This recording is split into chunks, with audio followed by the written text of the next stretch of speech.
To have the roundtable conversation, thank you for staying with us. Allow me to reintroduce my guest, Gabriel Muthuma, governance expert. Karibu sana. It's a pleasure to have you with us. Asante sana. I hope you had a fantastic week. It has been very cold though. Yeah, filed your returns? Very cold. Already. Oh, hey. Better late than never. It's good you did. Kabisa, asante sana for your time. Equally joined by Cyprian Nyamwamu, who's a convener of Kenya Bora Tutakayo.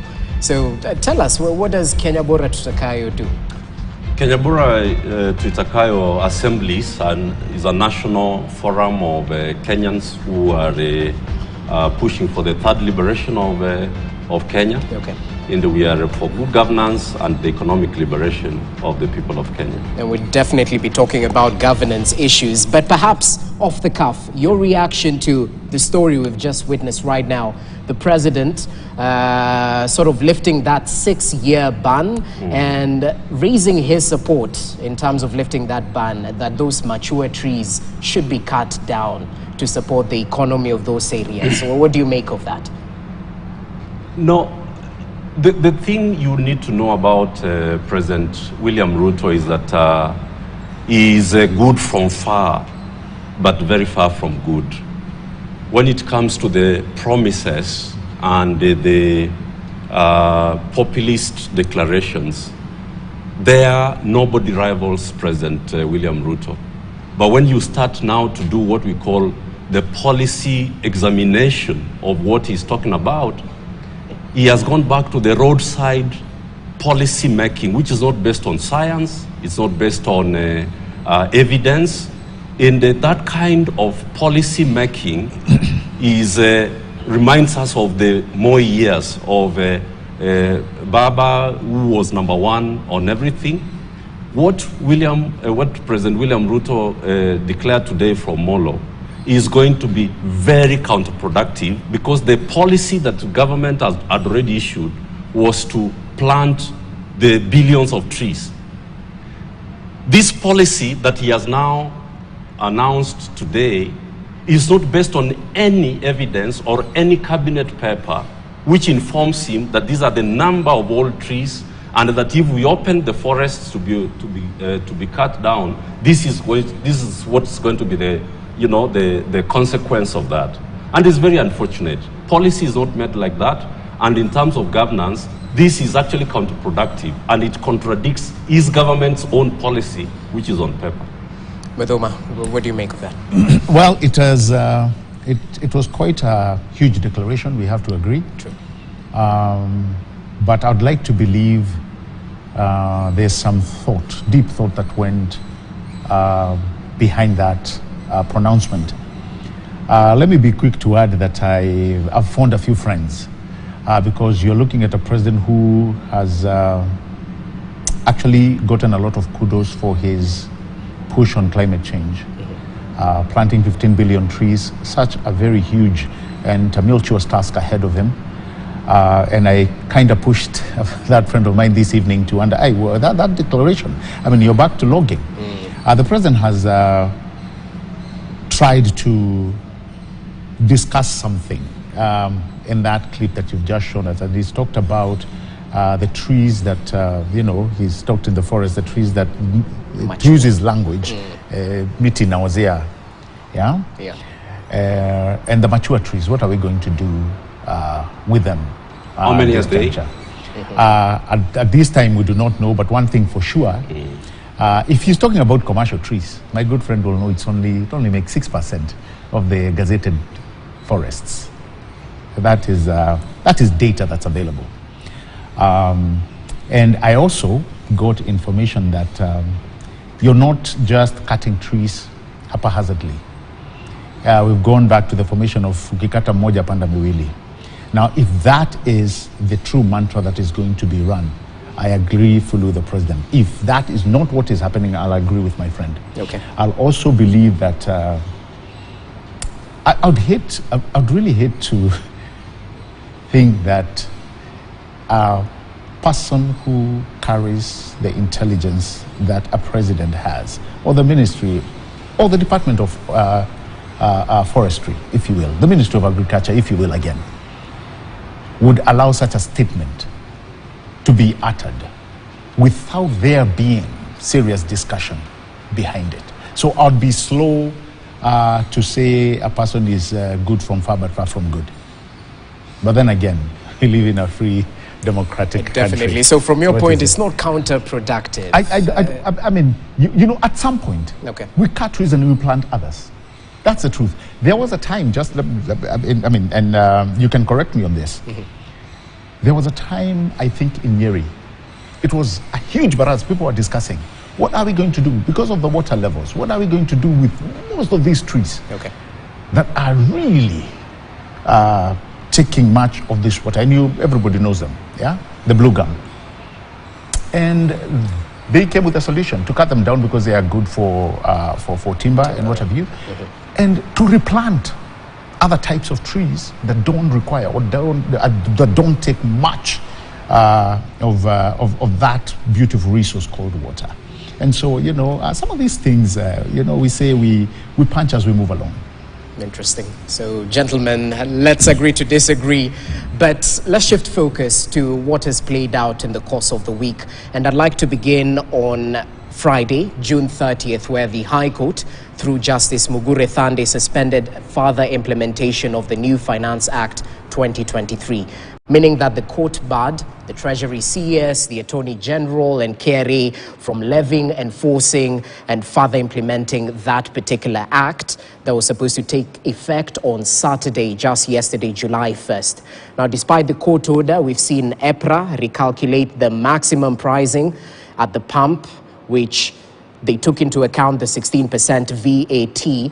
Just before I get your reaction, gentlemen, let's listen to what various leaders allied to government had to say in terms of the court slamming the brakes on the tax. Listen in.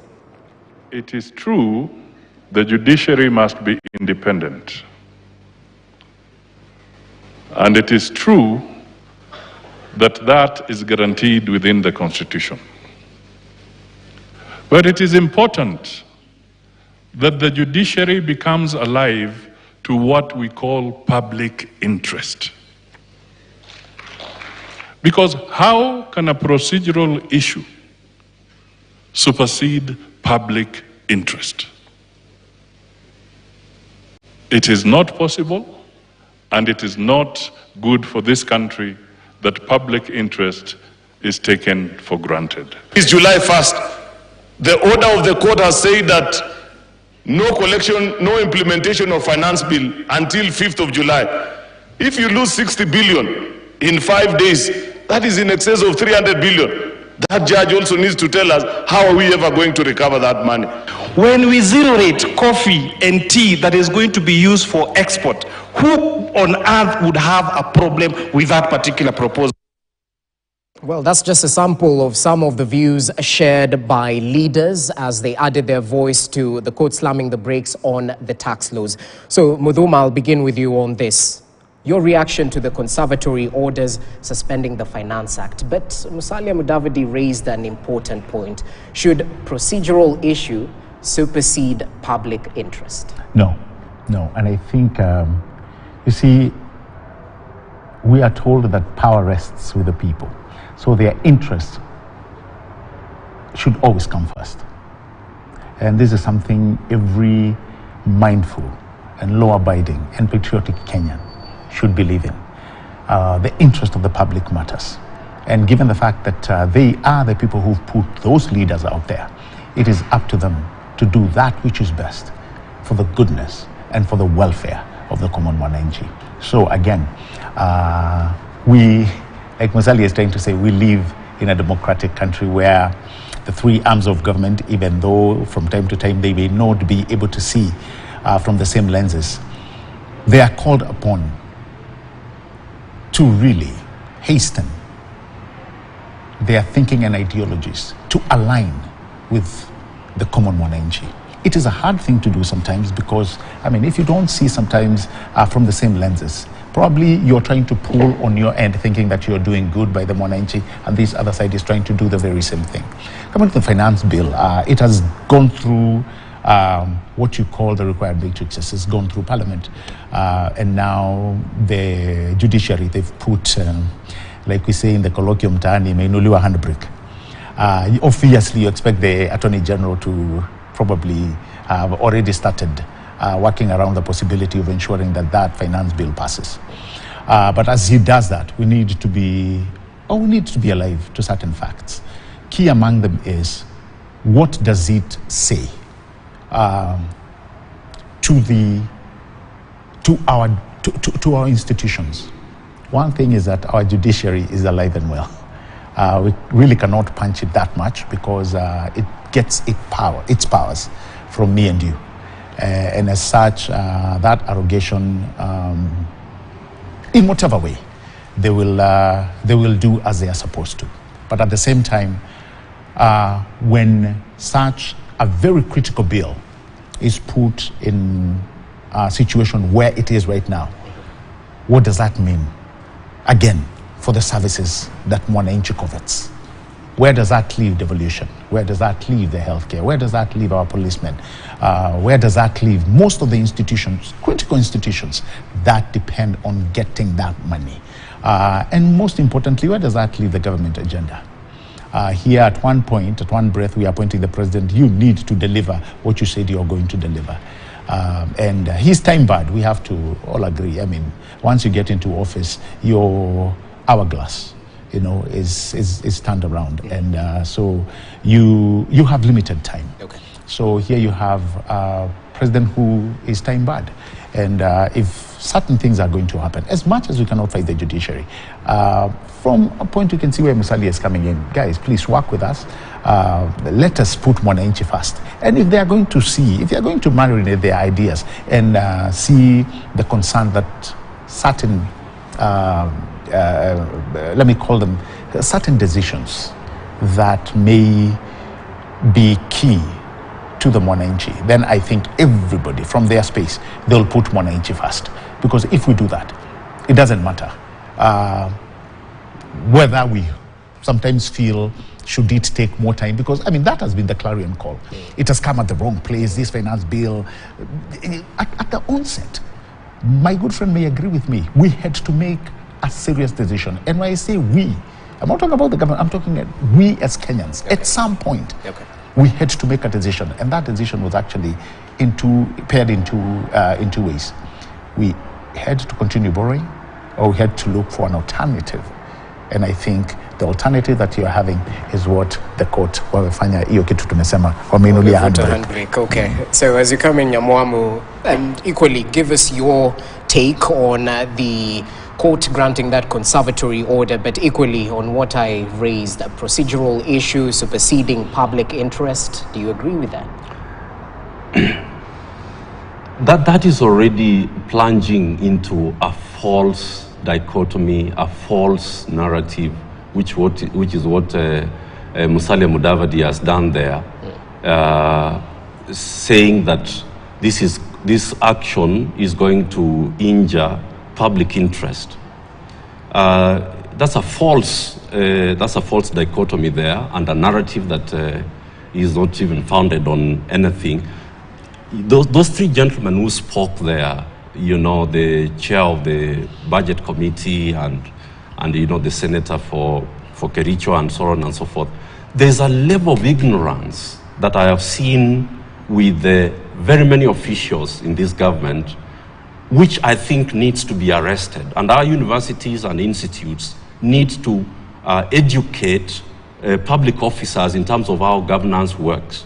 The conservatory orders that were issued based on the case of my friend, the senator for Busia, were not going to stop government from continuing to collect tax.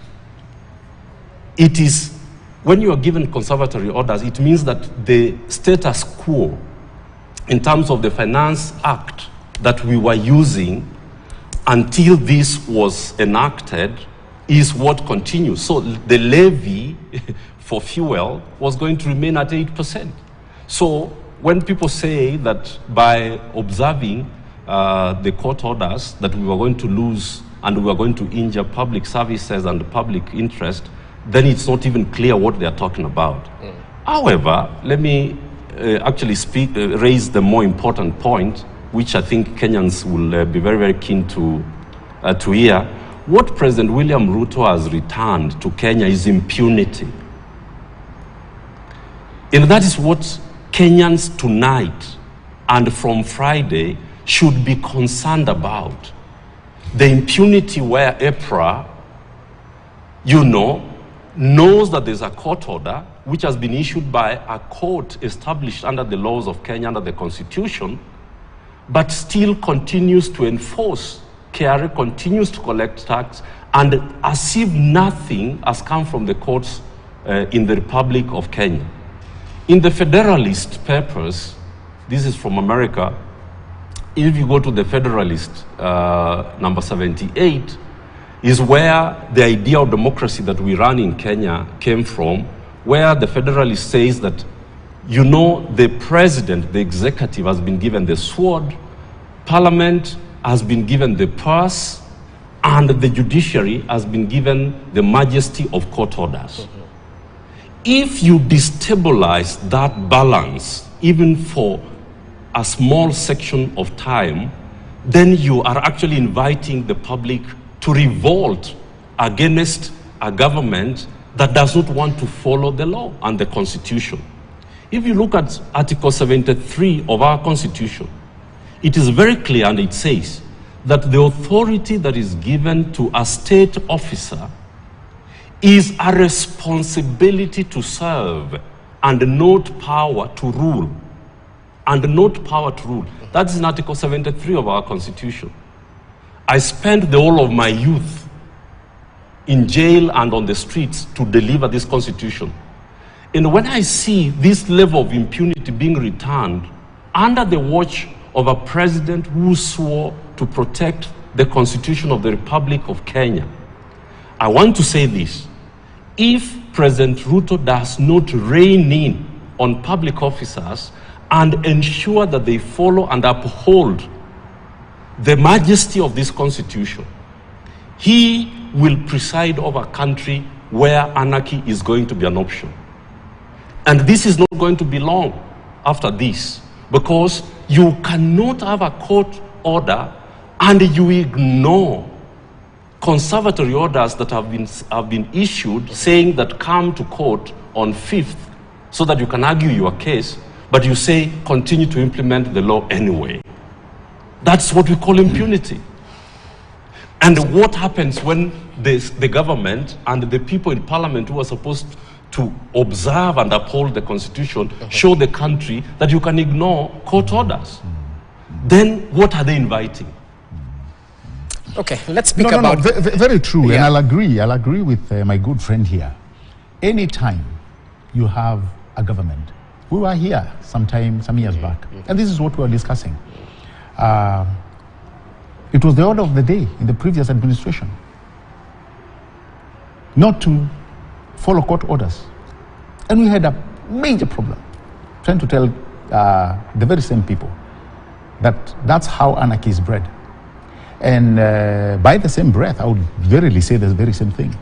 If it gets to a point where any administration does not follow court orders, then indeed it's true. That is how you even invite civil strife. Having said that, let me add to this.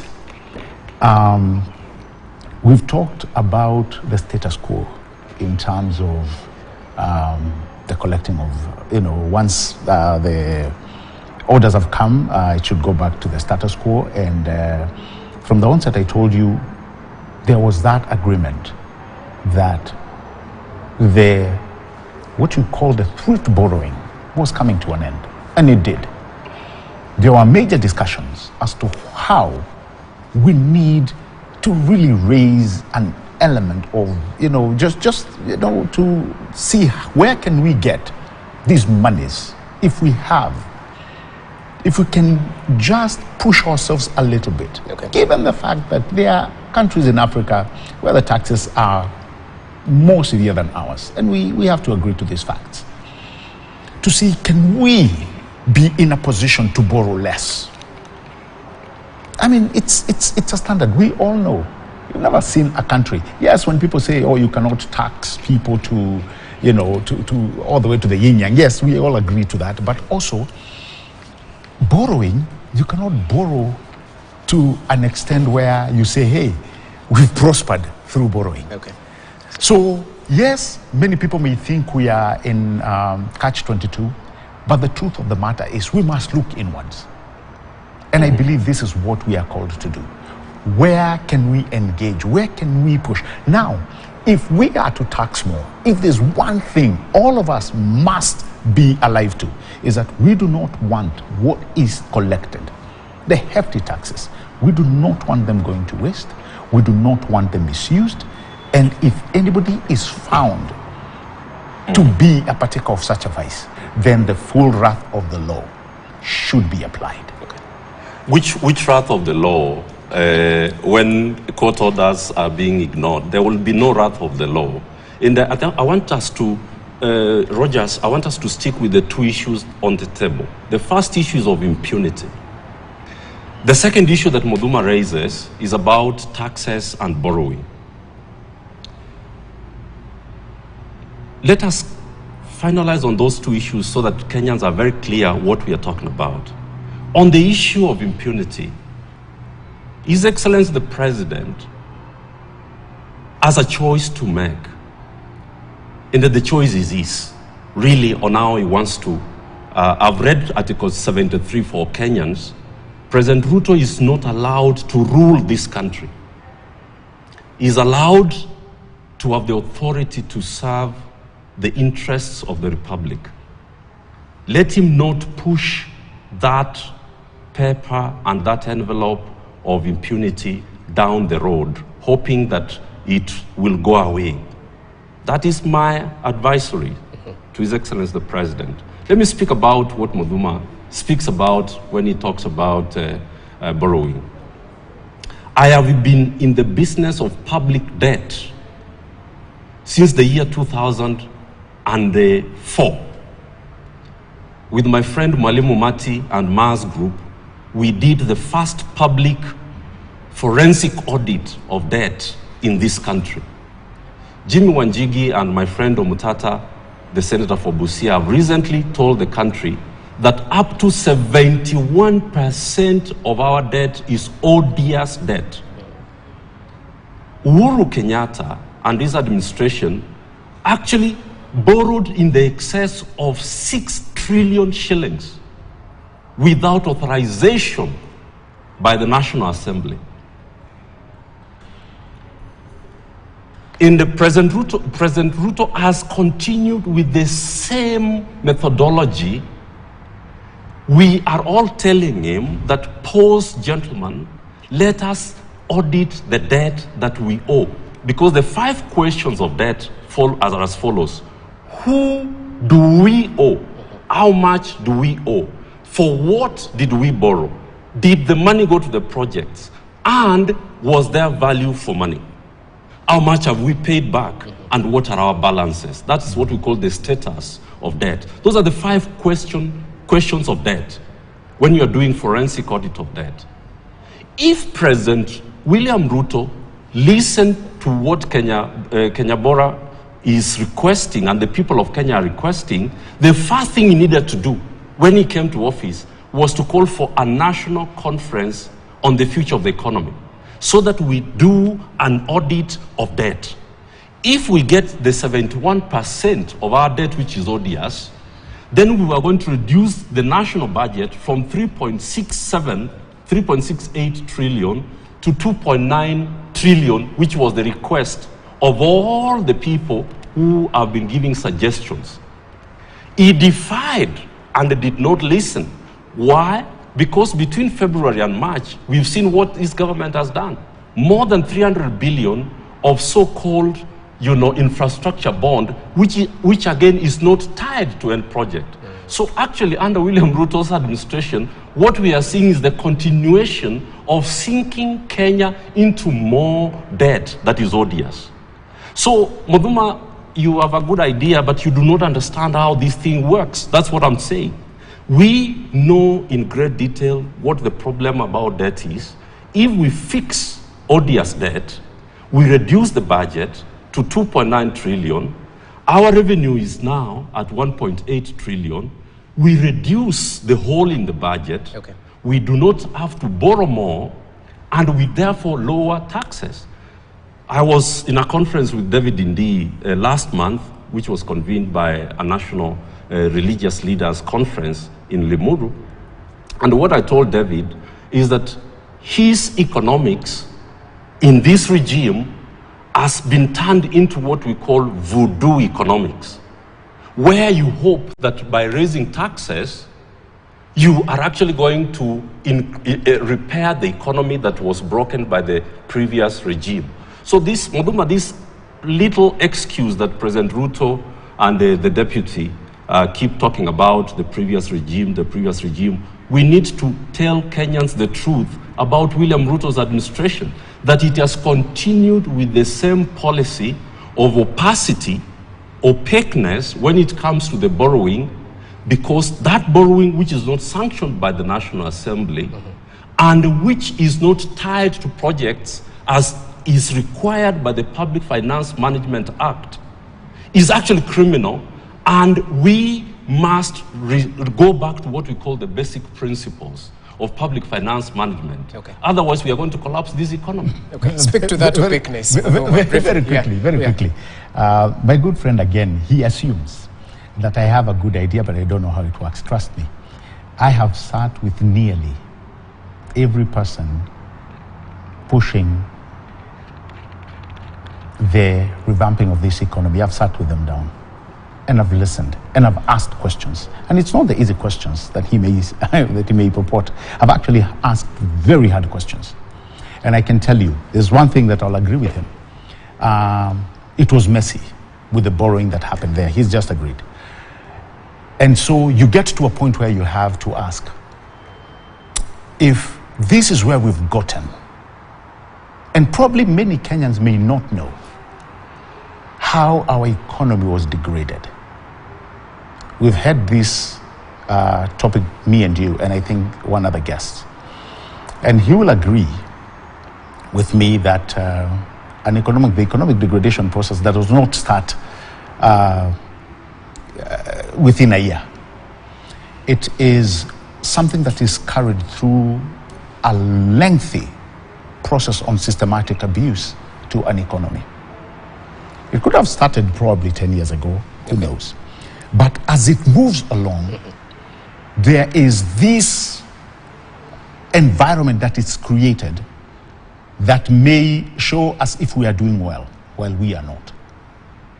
So it would be actually erroneous to say there has not been people who have burned the midnight oil to audit our debt. It's very wrong.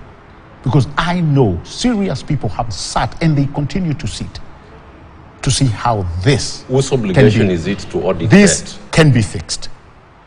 All right? And when you see people saying we must bring this borrowing to a halt, there's a reason as to why we've been led there. Okay. When you've had an instance where people are talking about raising taxes, there's a reason. It is very easy, actually, and this one I've noted through the years. It is very easy. In fact, it is the easiest thing for any person to do, to attack a government.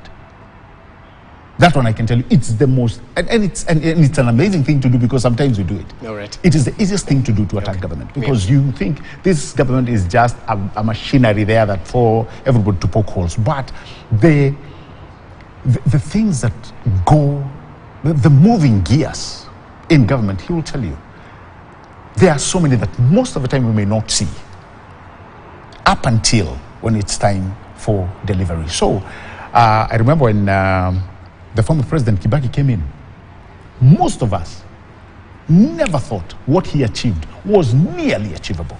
The power of doability that he injected was massive, but most of us still could not see.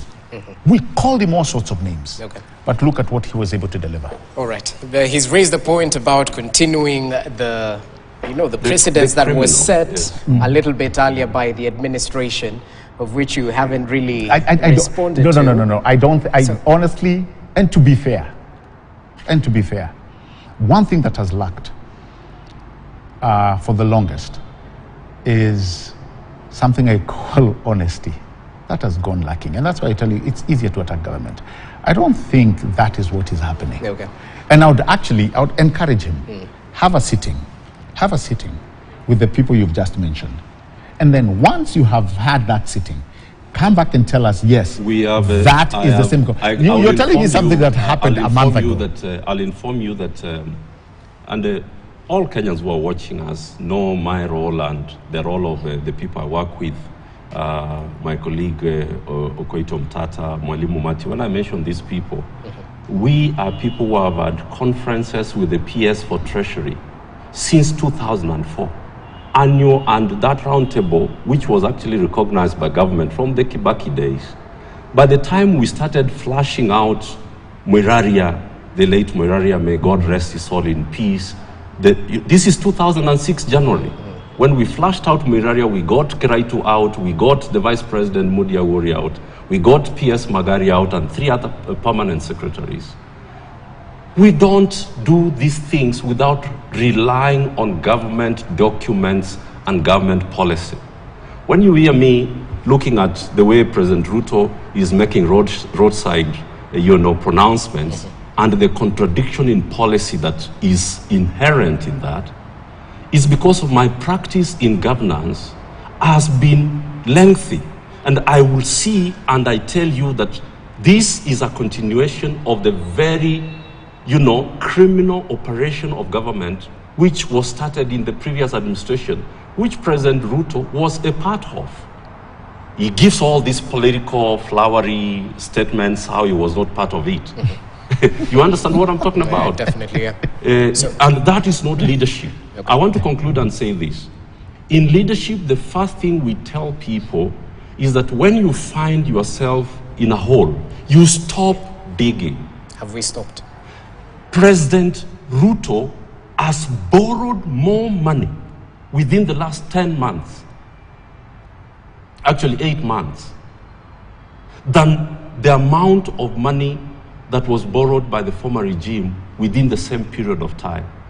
What am I now informing you is that the very digging of the hole deeper is the only thing that we have seen, except that now the impunity is being relaunched and it is looking fresh and it's looking like it is new clothes, but it is impunity anyway. So, Muthuma, as you come in and we finalize on this issue, because he's talking about impunity, and that relates to disregarding of court orders. And it's not just on the government side. If I care to mention, there was an injunction that was issued on the Luo Cultural Festival. Yes. It still went on, So you sort of get the feeling that mtadu around court orders. So how do we move from such? Because injustice to one is injustice to all. And like I told you, I mean, we've been here again, we've seen people just disregard court orders as if, they are being issued by some lowly, person in River Road. And I'm not saying this to diss anyone in any way, shape, or form, but when a court order is an instrument that comes from our judicial system, it is one thing that should actually, any self-respecting leader should know that it has the full weight of the people of this land. So that's why I said, if that is being perpetuated by somebody who is in or out of government, those people should be held criminally liable. I mean, there's no wiggle room on that. We were here, I told you, a year ago, I think nearly 2 years ago, we had a debate, hours and hours, about how the government of the day, through certain CSs and even PSs, were just throwing, they would just throw caution in the wind and not follow court orders. And when asked, they would think that they were actually holding fort for the leader of the day, and that was so wrong. So here on this one, I don't think there's any wiggle room, my friend. Simple. Court orders are court orders, and they should be followed as per the law. Okay, so gentlemen, let's shift focus and speak about the proposal by SRC to review salaries of different cadres of civil servants and public servants as well.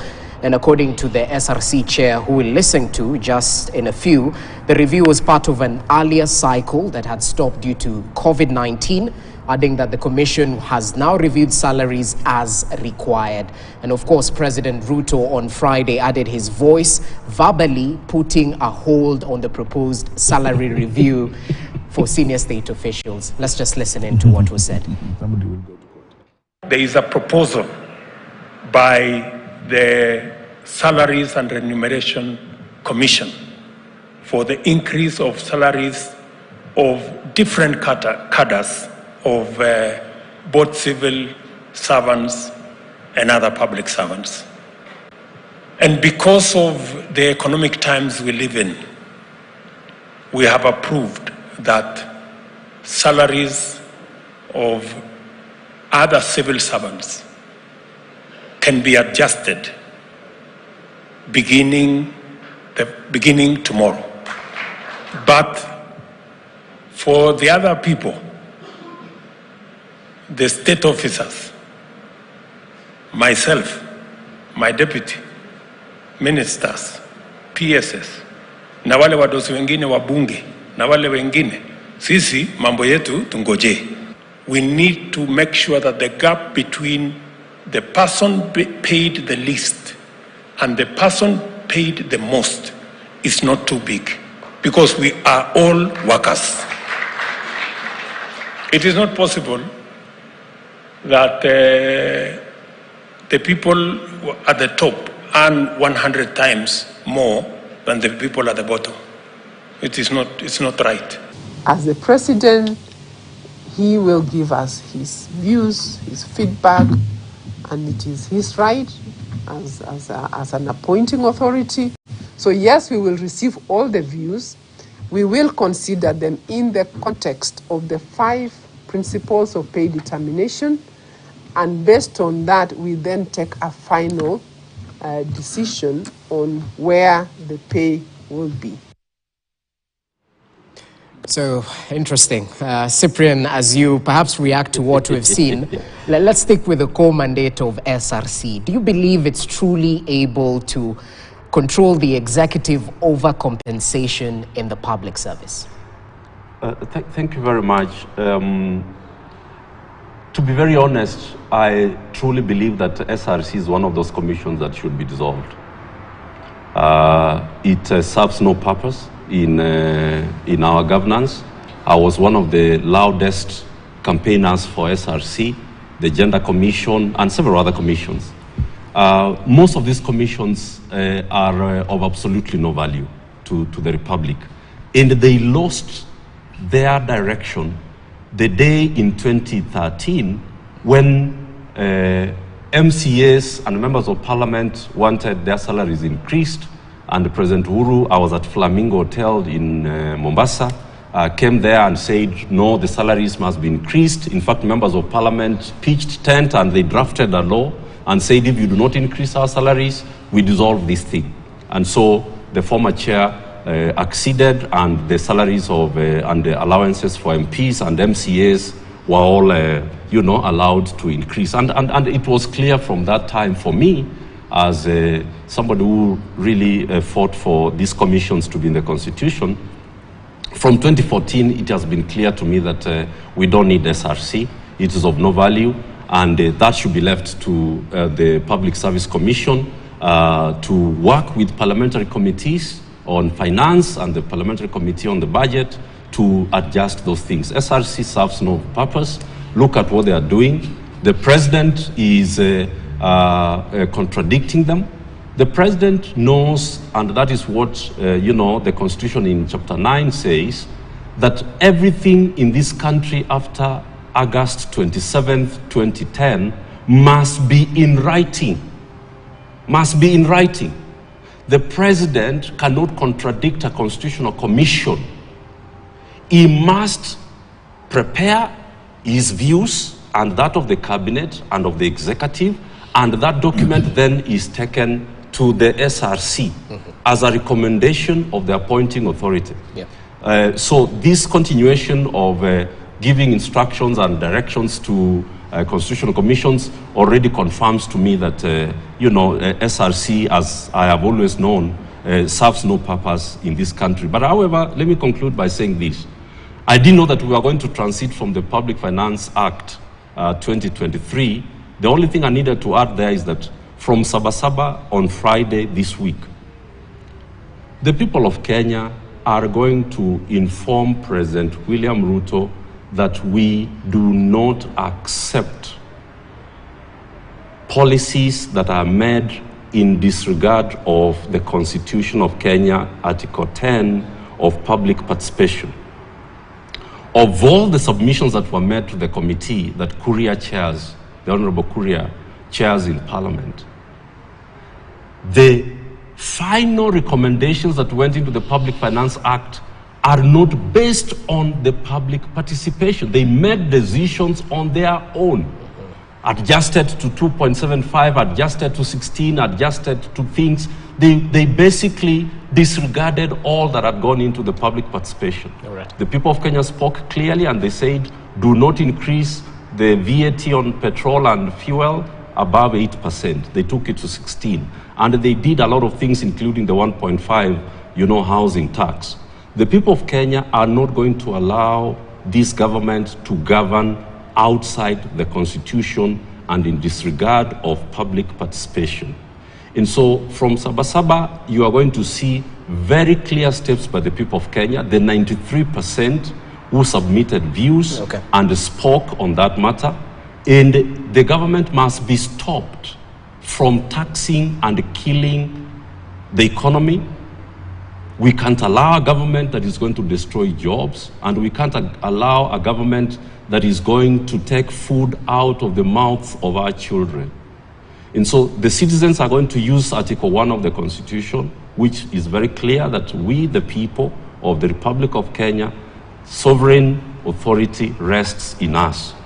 And we will be governed either directly or through representatives. If representatives in Parliament have decided to represent the president, then the people of Kenya will have to look for a channel of getting represented, because Parliament has defied the mandate given to them by the Constitution. This needs to be very clear, and I thought I should say that now, that the president must expect that from Sabasaba, these will be the things that will be happening in this country.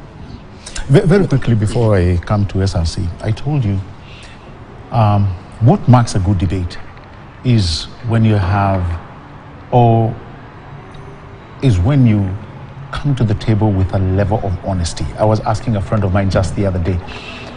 We know that petroleum, the global prices, we know they've skyrocketed. And I was asking somebody, a country like Kenya where we don't have petroleum, where is our fate? Where does our fate lie? Since the oil marketers, as we saw, they'll set the pricing based on how they are purchasing that particular commodity. And what the government can do then is to have the subsidies like the ones we saw. And you are alive to the fact that those subsidies were not paid. There was nearly a debt of 900 billion. Yeah, it was those subsidies. So you are left wondering, what then? If we are going to try, it was in 900 billion. It's less, yeah. Much less. That's the number I got. So the question that I kept pushing was, so where does that leave us? What do we do? Since you've added, or not you've added, that is actually the prevailing global pricing that we are getting, the pump. What happens now to the common mwananchi? Where do we go? Case number one. Case number two, we heavily rely on hydro power to our power grid. When there's scarcity of rainfall, our dams, our friend will tell you, they go low. What do we result in doing? result in using diesel generators. The same generators that are highly affected by the fuel and the diesel. So who feels the pinch? Who must feel the pinch? We need to discuss, and that's why I told you, we must be very deliberate. We must be very honest coming to this subject. I looked at a paper written by NASA, and I hope I can get it. I can get you that paper. Okay. This is what it talked about. That India, because of climate change and the way the rains have restructured the weather patterns and what have you, the emissions of greenhouse gases and what have you. India alone, by 2030, they will lose 24% of their maize yield. What does that tell you? Has got nothing to do with the Indian government. You're looking at a global phenomenon. How must we re-engineer? We are not far off from such cases. We had severe short rains. We had severe drought. What does that mean to us as a country? How should we re-engineer? Okay. All right? Okay. And so that's why I'm saying, I'm calling upon when at least you don't increase by 6 to 16%. When such things happen, there has to be a deliberate and an honest conversation. Whether it is increased by 16%, that's probably a conversation for another day. But something must change. Something must change. Okay. And remember, we are dealing, what did I tell you? We are dealing with a global phenomenon. Very quickly on SRC. I'm not one who will say that we come up with commissions, independent commissions, and then we disband them. That has been the clarion call: disband this commission, disband IEBC. I don't think that's what it comes to. But the truth of the matter is, I think the announcement was came at a wrong time. Ill-advised. It was probably ill-advised, if you will. It came at a wrong time, where everybody is edgy at this, and you can understand. I really do not see, when you're talking about trying to tax more, adding salaries, it came at the wrong time. Let me put it that way. And to emphasize again that I am not saying that the persons who were recommended, I do not say that they don't qualify. Yes, they've been COVID and the cost of living has gone high, but it would have been better, or it is better for them to wait until the economy turns around. That probably would be something that I would advise. But as of now, it was the wrong timing for SRC to have issued that. And he raised the issue about Sabasaba, and perhaps your reaction to that as we anticipate the resumption of street protests, definitely fueled by perhaps the fuel. Yeah, I mean, again, I told you the democracy, our space allows, and for the longest, most of us have been in the Maandamano, we've carried placards, and here you're talking about listening. Okay. The last thing that you want in any government is leaders who have the heart of a stone, those that don't listen, those that you can't correct. So I think from where I'm seated, I hope, and it's my prayer, that sanity will prevail. That we had started very well when you had parties coming to sit down and try to find solutions and chat away. Okay. I thought at one point we were getting somewhere. But even in those protests, even in Sabasaba, we hope the message will reach to leadership. Okay. Not only that, we are praying that it will not be chaotic. And so perhaps that's why I can bring in Cyprian. In terms of the effectiveness of the street protests, the demonstrations, borrowing from the past 2 or 3 months, we've seen the protests. One might question the effectiveness. Did it achieve the intended purpose? Will it achieve the intended purpose as we go forward?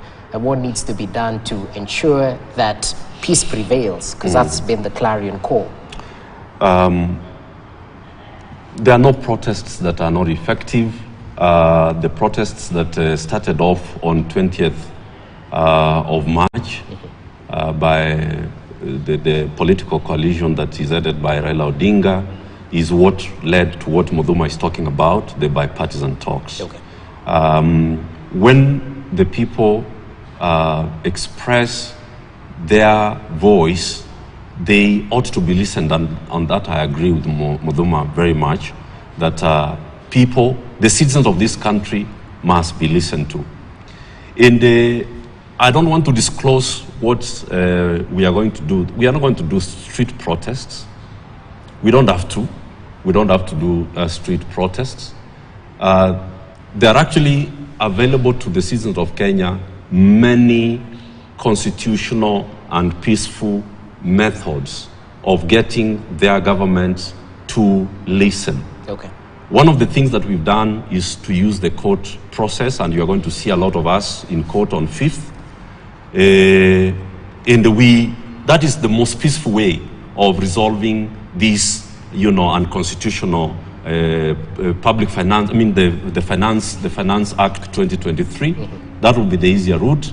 Even with the impunity and the disregard for court orders, we will go to court. We have to be faithful in our institutions, and we must go back there on 5th. As from Sabasaba, depending on what the courts say, if the act is not suspended, and if the president and cabinet does not prepare a proposal to repeal that act, taking on board the views that were given to the committee that Honorable Kuria heads in the National Assembly, then we will be left with no option but to now start taking actions that will make the government to listen to the views of the people of Kenya. Right. One of the things that I have to say here, and Muthuma was starting to say that we cannot make institutions and say that we have been having the Constitution for the last 11 years. We've reviewed, at least at our institution, we have reviewed the Constitution and we know what has worked and what has not worked. This National Assembly is one of those institutions that needs to be closed down completely. This has happened in 4 African countries. And if Parliament does not represent the people, but it represents the president, then constitutionally, that is an institution of the Constitution that has actually turned against its own mandate. And you know what the people do in that kind of an instance? We close it down and render the members of Parliament jobless until the time when they say, we are now ready to go to Parliament and represent you. Because those ones, now currently in the National Assembly, do not represent us. All right. Interesting. As we finalize briefly. You see, I've always liked this debate of pointing fingers at parliamentarians. Yes, sometimes I agree. Sometimes they make you feel like you can chew bricks. But guess what? These are a reflection of who we are. They are not. They totally are. Because let me tell you, my brother, those people did not find themselves in Parliament. We voted for them. So what does that tell you? You remember that 50 bob that you took? That's what's really doing you in. You remember that 100 shillings that somebody gave you for your vote? That's what doing you in. All right. So, yes, to an extent, yeah, we may call for radical once you have a wound, you can't say that I'm the one who caused the wound on myself, so I'm going to die with it. You go to the hospital and you get surgery. You cannot escape from the responsibility that these are the people you put in there. So what must you decide? Collectively, we must decide to do better. And how do you do better? You go for the informed. You go for the knowledgeable.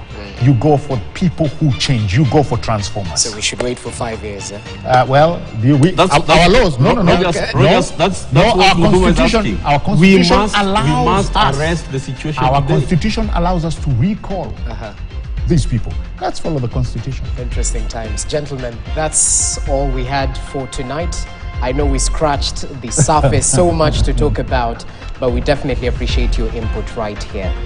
Gabriel Muthuma, always a pleasure to have you with us. Governance expert Cyprian Nyamwamu, it's a pleasure to have you with us. And we'll definitely be focusing on the courts. Is it on the 5th of July? Just to take a look at what transpires there. And you can definitely trust the members of the Fourth Estate to highlight as is. My name is Jesse Rogers. Thank you so much for watching. Have yourself a great start to the week. Good night.